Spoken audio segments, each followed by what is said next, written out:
ഓം നമോ ഭഗവതേ വാസുദേവായ. ശ്രീമന്നാരായണീയം ദശകം 1. ഭഗവാന്റെ സ്വരൂപവും മാഹാത്മ്യവും. സാന്ദ്രാനന്ദാവബോധാത്മകമനുപമിതം കാലദേശാവധിഭ്യാം നിർമുക്തം നിത്യമുക്തം നിഗമശതസഹസ്രേണ നിർഭാസ്യമാനം അസ്പഷ്ടം ദൃഷ്ടമാത്രേ പുനരൊരു പുരുഷാർത്ഥാത്മകം ബ്രഹ്മതത്വം തത്താവത്പാതി സാക്ഷാത് ഗുരുഭവനപുരേ ഹന്തഭാഗ്യം ജനാനാം. ആനന്ദം എന്ന അവസ്ഥ സാന്ദ്രമായത്, കട്ടയായത്. സാന്ദ്രാനന്ദ, സച്ചിദാനന്ദ കട്ട. അതായത് എല്ലാ വസ്തുക്കളിലുമുള്ള, എല്ലാ ജീവനില്ലാത്തവയിലുമുള്ള അവബോധം, ഞാൻ എന്ന തോന്നൽ, അതാണ് ഭഗവാൻ ആനന്ദം. അത് മറ്റൊന്നിനോട് ഉപമിക്കാൻ സാധിക്കില്ല. കാരണം അതുപോലെ മറ്റൊന്നില്ല. ഈ ആനന്ദം കാലദേശങ്ങൾക്കും അതീതമാണ്. കാലത്തിനോ ദേശത്തിനോ അനുസരിച്ച് ഇതിനെ അളക്കാൻ സാധിക്കില്ല, അല്ലെങ്കിൽ പരിധിയില്ല. ഇത് കാലത്തിൽ നിന്നും ദേശത്തിൽ നിന്നും നിർമുക്തമാണ്. നിഗമശതസഹസ്രേണ നിർഭാസ്യമാനം.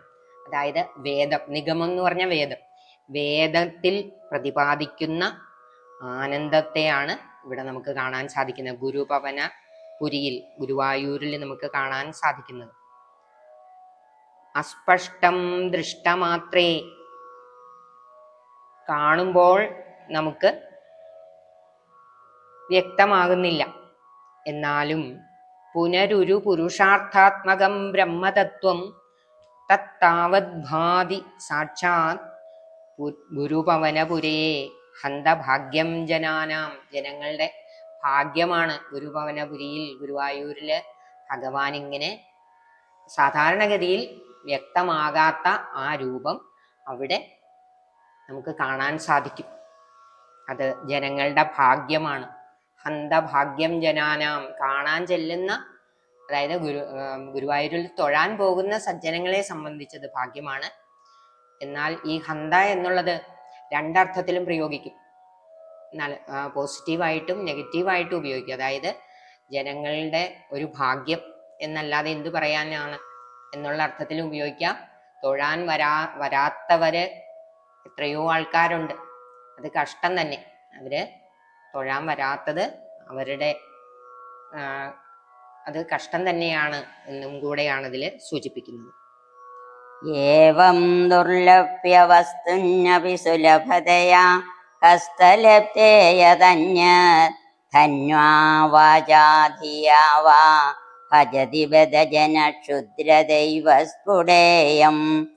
ഏതേ താവത് വയന്തോ സ്ഥിരതരമനസാ വിശ്വപീഡാപഹത്यै നിശേഷാത്മാനമേനം ഗുരുഭവനപുരാധീശമേവാശ്രയാമ. ഏവം ദുർലഭ്യ വസ്തുന്യപി. വസ്തു എന്ന് പറയുന്നത് ബ്രഹ്മം, ഭഗവാന്, ഈശ്വരനെ ഉദ്ദേശിച്ചാണ്. ഈശ്വരനെ വസ്തു എന്ന് പറയുന്നു. അതായത് പുല്ലിംഗവാചകമായിട്ടോ സ്ത്രീലിംഗവാചകമായിട്ടോ മാത്രമല്ല, ഭഗവാൻ എല്ലാത്തിലും ഉണ്ട്. അതുകൊണ്ട് വസ്തു എന്ന് പറയുന്നു. ഏവം ദുർലഭ്യ വസ്തു, അതായത് അങ്ങനെ എളുപ്പം കിട്ടുന്ന ഒരു വസ്തു അല്ല ഭഗവാൻ. ബ്രഹ്മം എന്നുള്ളത് എളുപ്പം കിട്ടുന്ന ദുർലഭമാണ്. പക്ഷേ ഗുരുവായൂരില് സുലഭമായിട്ട് ഗുരുവായൂരിൽ ചെന്നാൽ അത് സുലഭമാണ്. ഹസ്തലബ്ധേ, കയ്യിൽ കിട്ടിയതുപോലെയാണ്. യദന്യത് തന്വാ വാചാ ധിയാ വാ ഭജതി ബദജന. മനസ്സ്, വാക്ക്, മനസ്സ്, ബുദ്ധി, വാക്ക് ഇവ കൊണ്ട് ഭഗവാനെ ഭജിക്കാവുന്നതാണ്. അങ്ങനെ ഭജിക്കാത്തവരുടെ കാര്യം കഷ്ടം തന്നെ. ക്ഷുദ്രത എന്നല്ലാതെ എന്തു പറയും? ക്ഷുദ്രത എന്ന് പറഞ്ഞാൽ അല്പത്തം. അത് വ്യക്തമാണ്. സ്ഫുടം എന്ന് പറഞ്ഞാല് വ്യക്തമാണ്. അവരുടെ ക്ഷുദ്രതയാണ്, അല്പത്തമാണ് എന്നുള്ളത് വ്യക്തമാണ്. ഏതേ താവത് വയം തു സ്ഥിരതര മനസാ വിശ്വപീഡാപഹത്യൈ നിശേഷാത്മാനമേനം ഗുരുപവനപുരാധീശമേവാശ്രയാമ. അങ്ങനെ പറയുമ്പോ ഭഗവാന് പട്ടേരിയെ നോക്കി ഒന്ന് ചിരിച്ചതുപോലെ നമുക്ക് തോന്നും. അപ്പോ അതിന്റെ കാരണം എന്താന്ന് വെച്ചാൽ ഭട്ടതിരി ആദ്യകാലങ്ങളിലൊന്നും ഭഗവാനെ ഭജിച്ചിരുന്നില്ല. ഈ വാതരോഗം വന്നപ്പോഴാണ് ഭഗവാനെ ഭജിക്കാനായിട്ട് വന്നത്. അപ്പൊ അതുവരെ അദ്ദേഹത്തിനും ഈ അല്പത്വം ആയിരുന്നില്ലേ എന്നാണ് അതിൽ നിന്ന് മനസ്സിലാക്കാൻ സാധിക്കുന്നത്. ഏതേ താവത് വയം തു, ഇനി മുതൽ, ഇപ്പൊ കഴിഞ്ഞത് കഴിഞ്ഞു, ഇനിയൊന്നും ചെയ്യാൻ സാധിക്കില്ല അതിലൊന്നും. അപ്പൊ ഇനി മേലില് സ്ഥിരതര മനസ്സാ, ഉറച്ച മനസ്സോടുകൂടി വിശ്വപീഡാപഹത്യേ, സ്വന്തം രോഗത്തെ മാറ്റാൻ മാത്രമല്ല അദ്ദേഹം പറഞ്ഞത്, ലോകത്തിന്റെ ദുഃഖം, ലോകത്തിലെ എല്ലാവരും സുഖം വേണമെന്ന് വിചാരിച്ച് കാര്യങ്ങളൊക്കെ ചെയ്യുന്നു. പക്ഷെ അതുപോലെ സുഖം ലഭിക്കുന്നില്ലെന്ന് മാത്രമല്ല, ദുഃഖം ഉണ്ടാകുന്നു. അപ്പൊ ആ ദുഃഖത്തെ ഇല്ലായ്മ ചെയ്യപ്പെടണം എന്നുള്ള ആഗ്രഹത്തോടുകൂടി സ്ഥിരതര മനസ്സാ, ഉറച്ച മനസ്സോടുകൂടി വിശേഷാത്മാനമേനം, ഈ ലോകത്തിൽ മുഴുവൻ നിറഞ്ഞിരിക്കുന്ന ആത്മാവായ അങ്ങയെ, ഗുരുഭവനപുരാധീശനായ അങ്ങയെ ആശ്രയിക്കുന്നു, ഞങ്ങൾ ആശ്രയിക്കുന്നു. അതായത് നാരായണീയം വായിക്കുകയും ഭഗവാനെ ഭജിക്കുകയും ചെയ്യുന്ന എല്ലാവരെയും പട്ടേരിയുടെ കൂടെ കൂട്ടിയിട്ടാണ് അദ്ദേഹം പറയുന്നത്. എനിക്ക് സുഖമാവണം, എൻ്റെ അസുഖം മാറണം, എൻ്റെ കാര്യങ്ങളൊക്കെ ശരിയാവണം എന്നല്ല സജ്ജനങ്ങൾ പറയുക, ലോകത്തിന് നന്മ വരണം എന്നാണ്. അപ്പൊ അതാണ് ഇതിൽ നിന്ന് മനസ്സിലാക്കേണ്ടത്. സത്വം യത്തത് പരാഭ്യാം അപരികലനതോ നിർമ്മലം തേന താവത് ഭൂതൈർഭൂതേന്ദ്രിയൈസ്തേ വപുരിതി ബഹുശാ ശ്രൂയസേ വ്യാസവാക്യം തത്സ്വച്ഛത്വാദച്ഛാദിതപരസുഖചിത് ഗർഭനിർവാസരൂപം തസ്മിൻ ധന്യാരമന്ദേ സുധിമതിമധുരേ സുഗ്രഹേ വിഗ്രഹേതേ. സത്വം യത്തത് പരാഭ്യാം, ശുദ്ധസത്വമായിട്ടാണ് ഭഗവാൻ ഗുരുവായൂരിൽ സ്ഥിതി ചെയ്യുന്നത്. അദ്ദേഹത്തിന് മറ്റ് പരാഭ്യാം എന്ന് പറഞ്ഞതുകൊണ്ട് 3 ഗുണങ്ങൾ, ത്രിഗുണങ്ങളാണുള്ളത്. അതില് സത്വം മാത്രം, ശുദ്ധസത്വമാണ് ഭഗവാൻ. രജസും തമസും അതില് കലർന്നിട്ടില്ല. അപരികലനതോ, കൂടി കലർന്നിട്ടില്ല. നിർമ്മലം, മാലിന്യങ്ങൾ ചേർന്നിട്ടില്ല. തേന താവത് ഭൂതേന്ദ്രിയൈസ്തേ വപുരിതി ബഹുശ ശ്രൂയതേ വ്യാസവാക്യം. വ്യാസൻ ഇത് തന്നെയാണ് പല പ്രാവശ്യവും പറഞ്ഞിട്ടുള്ളത്. തൽ സ്വച്ഛത്വാദ് യദച്ഛാദിത പരസുഖചിത് ഗർഭ നിർഭാസരൂപം. ആ നൈർമല്യം ഹേതുവായിട്ടും യാതൊരു വപുസ്, അങ്ങനെ യാതൊരു മറവുമില്ലാതെ ഗുരുവായൂരങ്ങനെ പ്രകാശിക്കുകയാണ്. തസ്മിൻ ധന്യാരമന്തേ, ആ രൂപത്തില് രമിക്കണം. ശ്രുതിമതിമധുരേ സുഗ്രഹേ വിഗ്രഹേതേ. ശ്രുതിമധുരേ മതിമധുരേ, അതായത് കേൾക്കുന്നതും മധുരം, മനസ്സും ആനന്ദിക്കുന്നു. അങ്ങനെയുള്ള ആ വിഗ്രഹമാണ് അങ്ങയുടേത്. സുഗ്രഹേ വിഗ്രഹേതേ എന്നാണ് ഈ ശ്ലോകത്തിലൂടെ അദ്ദേഹം വ്യക്തമാക്കുന്നത്.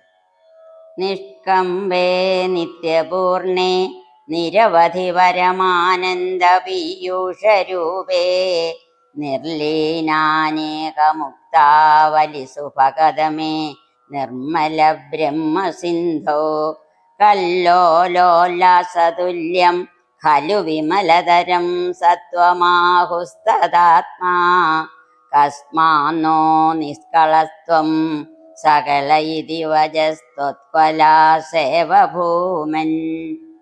നിഷ്കമ്പേ നിത്യപൂർണേ എന്ന് പറഞ്ഞാൽ നിഷ്കമ്പം, കമ്പം എന്ന് പറഞ്ഞാൽ ഇളക്കം ഉണ്ടാവുക, നിഷ്കമ്പം എന്ന് പറഞ്ഞാൽ അനക്കമില്ലാത്തത്.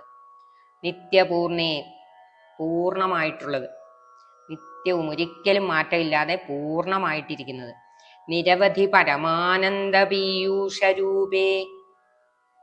പരമാനന്ദം നിറഞ്ഞത്, പരമാനന്ദ അമൃതം. പീയൂഷം എന്ന് പറഞ്ഞ അമൃതം. പരമാനന്ദം അമൃതം, പരമാനന്ദാമൃതം സ്വരൂപമായതും കണക്കറ്റ മുക്താവലി ഇതിൽ ലയിച്ചിട്ടുള്ളതിനാൽ അത്യന്തം സ്പൃഹണീയവുമായ, അതായത് മുക്തന്മാര് ധാരാളം ഭഗവാന്റെ പാതാരവിന്ദങ്ങളിൽ ലയിച്ചിട്ടുണ്ട്. അതുകൊണ്ട് ആർക്കും അതില് ആഗ്രഹം തോന്നും, സ്പൃഹ, ആഗ്രഹം. ശുദ്ധ സത്വാത്മകമായ ബ്രഹ്മമാവുന്ന സമുദ്രത്തിലെ തിരയടിക്ക് തുല്യമാണ്. കല്ലോലോല്ലാസതുല്യം ഖലു വിമലതരം. ഈ ആനന്ദ സമുദ്രത്തിലെ കല്ലോല, തിരമാല പോലെയാണ്. സത്വമാഹൂസ്തദാത്മാ കസ്മാന്നോ നിഷ്കളസ്ത്വം സകള ഇതി വചസ്ത്വൽക്കലാസ്വേവ ഭൂമൻ. നിഷ്കളനായ അങ്ങയുടെ ഈ സകള രൂപം എന്നാണ് പറയപ്പെടുന്നത്. സകളൻ എന്ന ചൊല്ല് അവിടുത്തെ കലകളെ വിഷയമാക്കിക്കൊണ്ട് ആകുന്നു. നിർവ്യാപോ ആരോപി നിഷ്കാരണമജഭജസേ യത്ക്രിയാമീഷണാഖ്യാം തേനൈവോദേതി ലീന പ്രകൃതിരസതി കൽപ്പാതികാലേ തസ്യാസം ശുദ്ധമംശം കമപിതമതിരോധായകം സത്വരൂപം സത്വം ധൃത്വാ ദദാസി സ്വമഹിമ വിഭവാ കുണ്ഠവൈകുണ്ഠരൂപം. അല്ലയോ അജ, അങ്ങ് സ്വതവേ ഒരു ചേഷ്ടയുമില്ലാത്തവനാകുന്നു എങ്കിലും നിർവ്യാപാരോപി എന്നതുകൊണ്ട് അതാണ് അർത്ഥമാക്കുന്നത്. ചേഷ്ടകളൊന്നും ഇല്ലാതിരിക്കുന്നവനാണെങ്കിലും ഒരു കാരണവും കൂടാതെ ഈക്ഷണം എന്ന ഒരു ചേഷ്ടയെ കൈക്കൊള്ളുന്നു എന്നത് യാതൊന്നോ അതിനാൽ തന്നെയാണ് ഇല്ലാത്തതായി തോന്നിയിരുന്നു എങ്കിലും അങ്ങയിൽ ലയിച്ചു കിടന്നിരുന്ന പ്രകൃതി, അതായത് മായ, കൽപ്പത്തിന്റെ തുടക്കത്തിൽ ഉയർത്തെഴുന്നേൽക്കുന്നത്. തന്റെ തികഞ്ഞ മഹിമാവിൽ തനിക്ക് അപാരമായ ഒരു മഹിമാവ് ഉള്ളതിനാൽ ഒന്നിലും മടക്കം പറ്റാത്തവനെ വൈകുണ്ഠവാസിയായ ശ്രീ മഹാവിഷ്ണു, ആ അങ്ങ് നിർവ്യാപാരനായ അവിടുന്ന് ആ പ്രകൃതിയുടെ ഒന്നിനെയും മറയ്ക്കാത്തതും ഒട്ടും കലർപ്പില്ലാത്തതും സത്വഗുണം എന്ന രൂപത്തിലുള്ളതുമായ അംശത്തെ കൈക്കൊണ്ട് രൂപത്തെ ധരിക്കുന്നു, സകളനായിത്തീരുന്നു. നിഷ്കളനായ അങ്ങ് സകള രൂപം ധരിക്കുന്നു എന്ന് സാരം. തത്തേ പ്രത്യഗ്രധാരാധരലളിതകളായവലീ കേളികാരം ലാവണ്യസൈകസാരം സുഹൃതി ജനദൃശാം പൂർണ്ണപുണ്യാവതാരം ലക്ഷ്മീ നിശങ്കലീല നിലയനമൃതസ്യന്ദസന്തോഹമന്ദ സിഞ്ചിൽ സഞ്ചിന്തകാനാം വപുരനുകലയേ മാരുതാകാരനാഥ.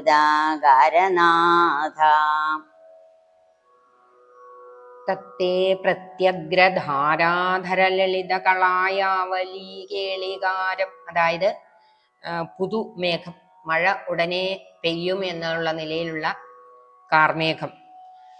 ആ കാർമേഘത്തിന്റെ നിറമുള്ള, അതിന് വേറൊരു ഉദാഹരണവും കൂടെ പറയുകയാണ് ഭഗവാന്റെ നിറത്തിന്.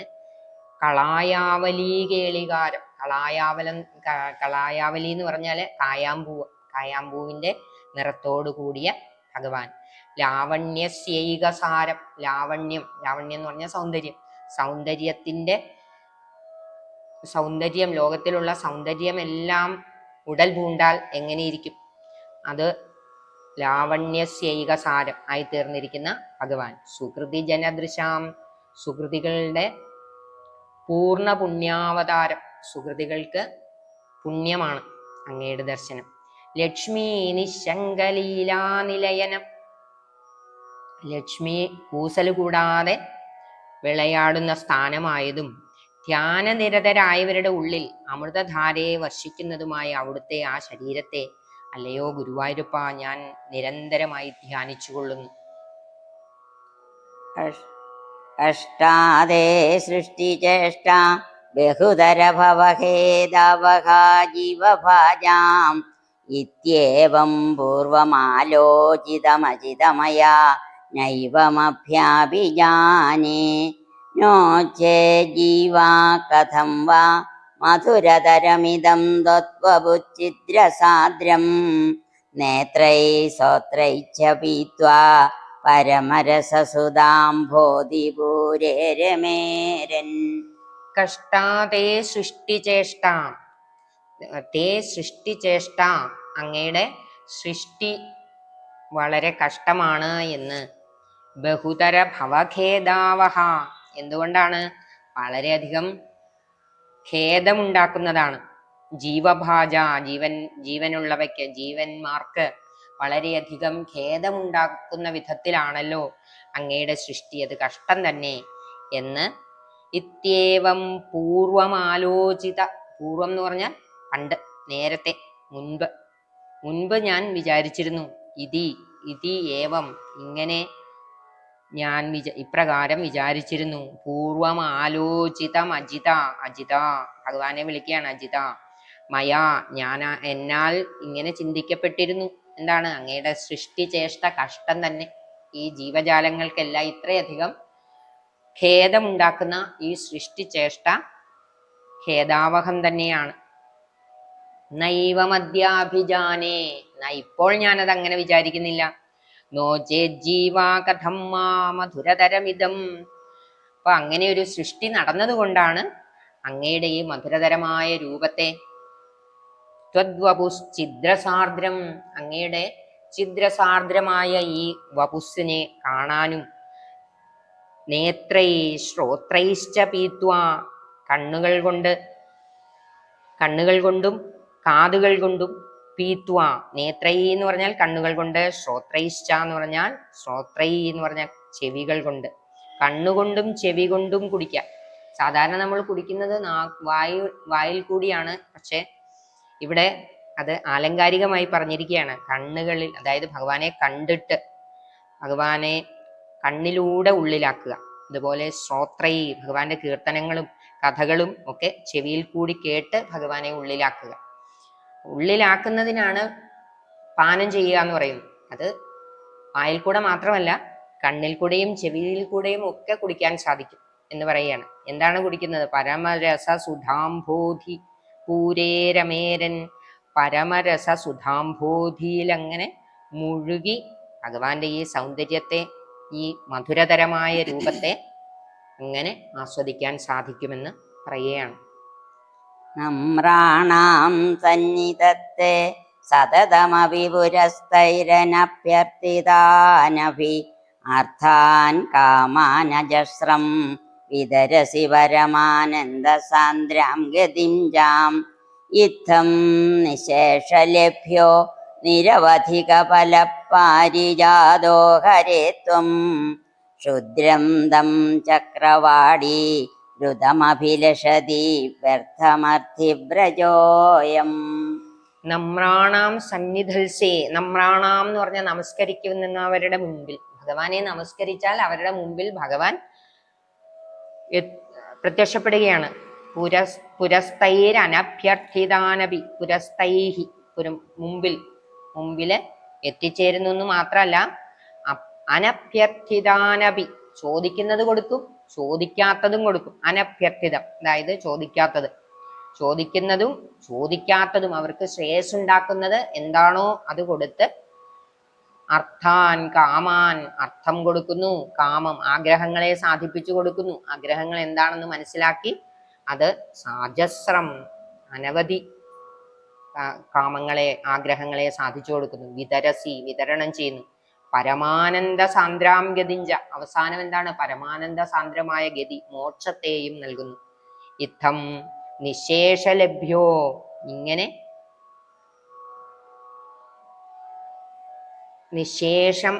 നിശേഷലഭ്യോ നിരവധിക ഫല, അങ്ങനെ എന്തു വേണമെങ്കിലും കിട്ടുന്ന, നമുക്ക് ശ്രേയസ് ഉണ്ടാക്കുന്നതെല്ലാം തന്നനുഗ്രഹിക്കുന്ന ആ ഭഗവാൻ ഉണ്ടായിരിക്കെ, അങ്ങനെയുള്ള ഒരു പാരിജാത മരം, പാരിജാതത്തെ പോലെ ഒരു സംവിധാനം ഗുരുവായൂരപ്പൻ നമുക്കവിടെ ഉള്ളത് ഉണ്ടായിട്ട് പോലും സാധാരണക്കാർ അല്ലെങ്കിൽ ഇതൊന്നും അറിയുകയോ മനസ്സിലാക്കുകയോ ചെയ്യാത്തവര്, ക്ഷുദ്രതയാണ് അവരുടെ. ക്ഷുദ്രം തം, അങ്ങനെയുള്ളവര് മനസ്സിലാക്കുകയോ ഭഗവാനില് ഭക്തി വെക്കുകയോ ഭഗവാനെ നമസ്കരിക്കുകയോ ചെയ്യാത്തവരെന്ത് ചെയ്യുന്നു? ശക്രവാടീ ദ്രുമം അഭിലഷതി.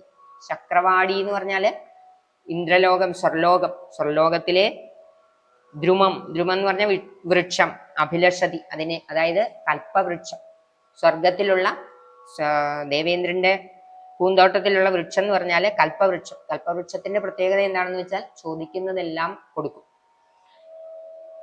ഇവിടെ ഭഗവാനാണെങ്കിലോ, ഭഗവാനും ഒരു കൽപ്പവൃക്ഷം പോലെ തന്നെയാണ്. പക്ഷേ നമുക്ക് ശ്രേയസ് ഉണ്ടാക്കുന്നത് മാത്രമേ ഭഗവാൻ തരികയുള്ളൂ. കൽപ്പവൃക്ഷത്തിന് അങ്ങനെ തരംതിരിവൊന്നുമില്ല. നമ്മൾ എന്ത് ചോദിക്കുന്നു അത് തരും. അത് പിന്നീട് നമുക്ക് ദോഷം ഉണ്ടാക്കുന്നെങ്കിൽ നമ്മൾ അത് അനുഭവിക്കേണ്ടി വരും. പക്ഷെ ഭഗവാനെ ആശ്രയിക്കുകയാണെങ്കിൽ നമുക്ക് ശ്രേയസ് ഉണ്ടാക്കുന്നത് മാത്രമേ, അപകടമായി തീരുന്നതൊന്നും ഭഗവാൻ തരികയില്ല. നമ്മൾ ചോദിക്കാത്തതും തരും. നമുക്ക് ശ്രേയസ് ഉണ്ടാക്കുന്നതാണെങ്കിൽ ഭഗവാൻ അത് ചോദിക്കാതെ തന്നെ തരും എന്നാണ് ഭഗവാന്റെ പ്രത്യേകത. അപ്പോ കൽപ്പവാടി, അതായത് കൽപ്പവൃക്ഷത്തെയാണോ ആശ്രയിക്കേണ്ടത്, എല്ലാ വേണ്ട ശ്രേയസ് എല്ലാം തരുന്ന ഗുരുവായൂർ പുരേശ്വരനെയാണോ ആശ്രയിക്കേണ്ടത് എന്ന് ചിന്തിക്കേണ്ടതാണ്.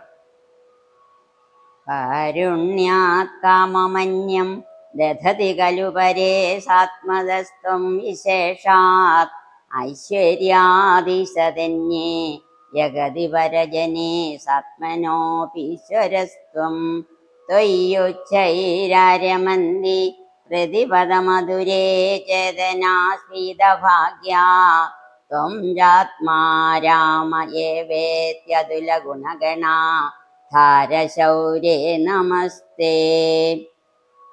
കാരുണ്യാത് കാമമന്യം ദദതി, അത് മുമ്പ് പറഞ്ഞത് തന്നെ. കാരുണ്യം കൊണ്ട് ഭഗവാൻ കാരുണ്യക്കടലാണ്. അപ്പൊ കാരുണ്യ ആധിക്യം കൊണ്ട് ഭഗവാൻ കാമം, ആഗ്രഹമുള്ളതും അതല്ലാത്തതും എല്ലാം ദദതി, നൽകുന്നു. ഖലു പരേ, അത് കൂടാതെ എന്ത് കൊടുക്കുന്നു? സ്വാത്മതസ്ത്വം, അവനവനെ തന്നെ കൊടുക്കുന്നു. വിശേഷാത് ഐശ്വര്യാദീശതേന്യേ ജഗതി പരജനേ സ്വാത്മനോപീശ്വരസ്ത്വം, അവനവനും കൂടി ഈശ്വരനായിട്ടുള്ളത്. മറ്റുള്ളവർക്കെല്ലാം ഭഗവാനാണ് എല്ലാം ഈശ്വരൻ. ഭഗവാനും ആശ്രയം ഭഗവാൻ തന്നെ. സ്വാത്മനോപീശ്വരസ്ത്വം ത്വയ്യുച്ചൈരാരമന്തി പ്രതിപദമധുരേ ചേതനാസ്ഫീതഭാഗ്യ ത്വം ച ആത്മാരാമ, അങ്ങയാണ് ആത്മാരാമനായിട്ടുള്ള അങ്ങ് അതുല ഗുണഗണം ഉള്ള ഭഗവാനെ നമസ്കരിക്കുന്നു. ഐശ്വര്യം ശങ്കരാദീശ്വര വിനിയമനം വിശ്വതേജോഹരാണാം തേജസ്സംഹാരി വീര്യം വിമലമപി യശോ നിസ്പൃഹൈചോപഗീതം അംഗാസംഗാ സദാ ശ്രീ അഖില വിദസിന ക്വാപിദേ സംഗവാർത്താ തദ്വാദാകാരവാസിൻ മുരഹര ഭഗവൽ ശബ്ദമുഖ്യാശ്രയോസി. സർവത്ര ഗോവിന്ദനാമ സങ്കീർത്തനം. ഗോവിന്ദ ഗോവിന്ദ. ഐശ്വര്യം ശങ്കരാദീശ്വര വിനിയമനം, ശ്രീ പരമേശ്വരൻ മുതലായ ഈശ്വരന്മാരെ കൂടി വിശേഷിച്ചും നിയമിക്കുന്നത് അങ്ങാകുന്നു. വീര്യം, സർവ തേജസ്സുകളെയും പിടിച്ചടക്കുന്നവരുടെ തേജസ്സിനെയും കീഴ്പ്പെടുത്തുന്നതാകുന്നു. സംശുദ്ധമായ യശസ്സും നിസ്പൃഹന്മാരെന്ന് പറഞ്ഞാൽ ആശയറ്റവര്, അവര് പോലും പുകഴ്ത്തുന്നതാണ് അങ്ങയുടെ കഴിവ്. സാക്ഷാൽ ലക്ഷ്മി ദേവി ഏത് കാലത്തും അവിടുത്തെ തിരുവുടലിനോട് താല്പര്യം കാട്ടിക്കൊണ്ട് വർത്തിക്കുന്നു. അങ്ങ് സർവജ്ഞനാകുന്നു. ആസക്തിയുടെ കഥ പോലും അങ്ങയ്ക്ക് ഒന്നിലുമില്ല. ആസക്തിയുടെ ലേശം പോലും അങ്ങയെ ബാധിക്കുന്നില്ല. ഇതാണ് ഈ ശ്ലോകത്തിന്റെ അർത്ഥം. ഇതോടുകൂടി ഈ ദശകം സമാപിക്കുന്നു. ശ്രീഹരയേ നമഃ. കായേന വാചാ മനസേന്ദ്രിയേർവാ ബുദ്ധ്യാത്മനാ വാം പ്രകൃതേ സ്വഭാവാത് കരോമി യദ്യത് സകലം പരസ്മൈ നാരായണായേതി സമർപ്പയാമി.